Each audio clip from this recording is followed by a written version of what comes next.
Profughi in arrivo a Padova, il sindaco ha detto alziamo le barricate, lei cosa ne pensa? Alziamole molto molto alte anche, Perché? è ora di finirla che arrivino qua, è ora di finirla. Non possiamo riempirci davanti a gente così che ci costa e basta.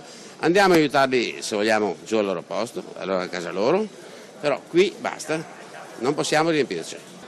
Sono gente che ha veramente bisogno, fa anche pena veramente, però portarli tutti in Italia e poi qua c'è una massa è una cosa, una vergogna, non è possibile, non si può vivere.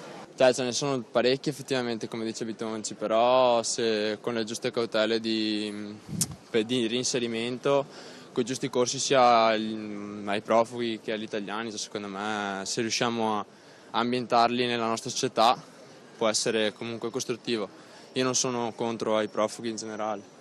Io capisco che tutti quanti hanno bisogno, no? Però vengono qua, non c'è lavoro neanche per gli italiani e tutta questa gente non possiamo a tenerla e metterla di qua di là perché costa, per l'Italia costa.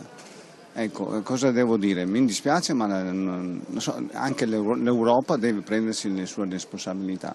Secondo me non mi sembra una buona idea, insomma, anche perché noi sempre ricordare da dove veniamo, le nostre radici, anche il sindaco lo dice, non solo le nostre, sono radici cristiane.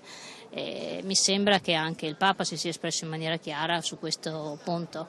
Io non aggiungo altro, ma quello che io mi sento di dire è che ogni persona scappa da una situazione che non può sostenere. Massimo Bitonci, il sindaco, ha alzato le barricate, lei come la vede? Si sbaglia, è disumano e dimostra una cultura retrograda, quindi io sono favorevole ad accogliere queste persone povere e bisognose. Beh, lavoro prima agli italiani, se si riesce a reinserirli nella società, cioè che siano utili alla società, ok, se no no.